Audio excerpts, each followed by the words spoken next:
The courtroom fell silent after Ronnie Oneal delivered a chilling statement during sentencing. I am not sorry. I am not sorry. He said he was not sorry for the murders of his girlfriend and his 9-year-old daughter with special needs.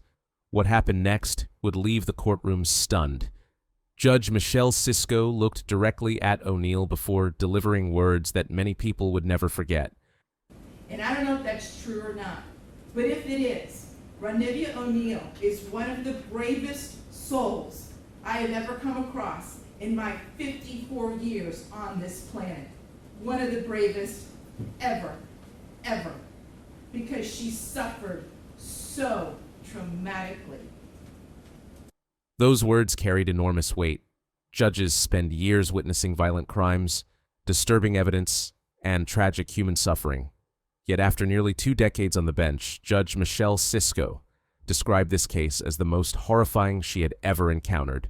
According to prosecutors, the murders were unbelievably brutal. Investigators, courtroom officials, and jurors were all forced to examine graphic evidence connected to the killings inside the family home. But what disturbed many people even more was Ronnie Oneal's behavior throughout the proceedings. For something I didn't do, and I am not sorry for the things I did do. Mr. Oneal, All right. Listen, stop, All right. listen to me. I'm not You're not going to raise your voice again. But what disturbed many people even more was Ronnie Oneal's behavior throughout the proceedings. Even during sentencing, he showed no remorse, no apology, no sympathy, only silence. Cases like this leave permanent scars not only on families, but also on detectives, prosecutors, jurors, and judges forced to witness the darkest parts of humanity. For Judge Michelle Sisco, this was clearly one of those cases. For something I didn't do, and I am not sorry for the things I did do. Mr. Oneal, All right. Listen, stop, All right. listen to me. I'm not You're not going to raise your voice again. I'm You're not going to gonna raise my your voice again.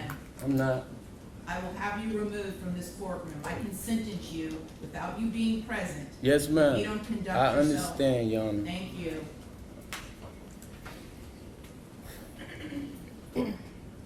But I will say, I'm sorry for your loss. 19 years I've been at this job. I've seen human beings killed at the hands of others in every way imaginable. You name it, I've seen it. Shootings, stabbings, drownings, suffocatings, blown apart by cars, and DUI manslaughter cases. Horrible things. This is the worst case I have ever seen as far as the facts go.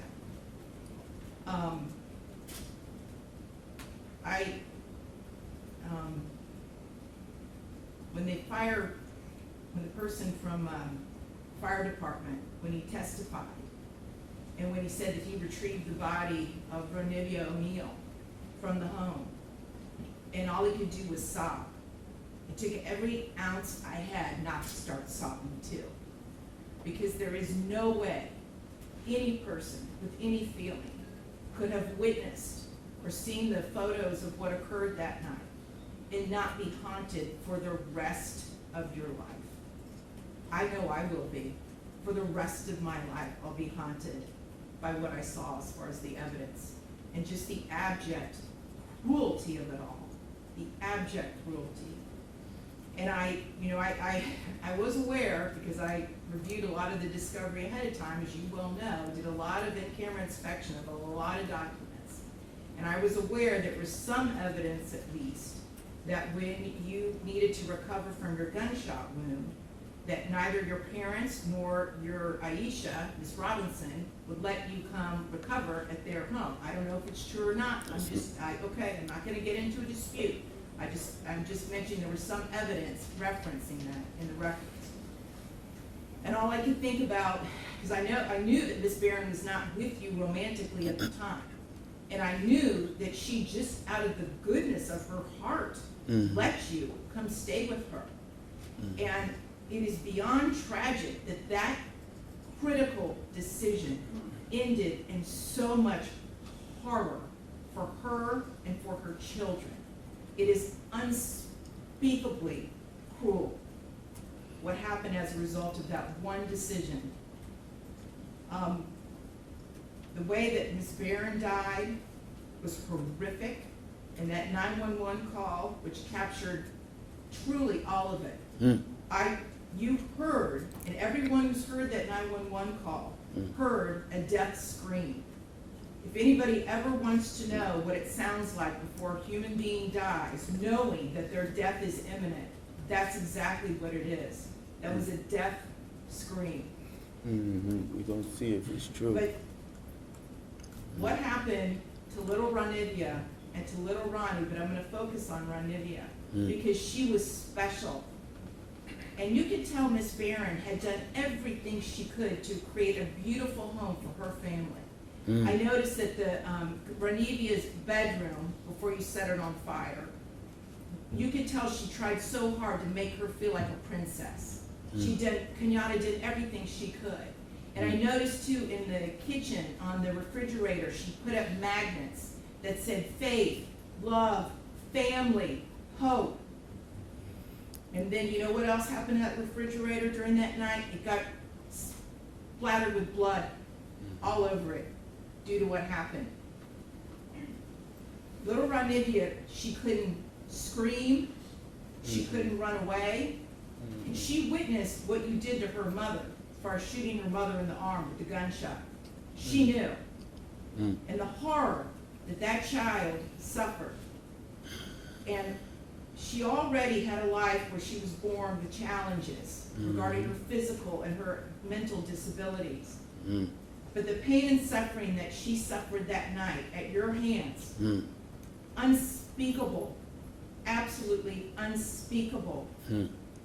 And at the moment, that first time you struck her with that hatchet, and little Ronnie testified that all he could see was tears coming out of his sister's face. At that moment, that child knew.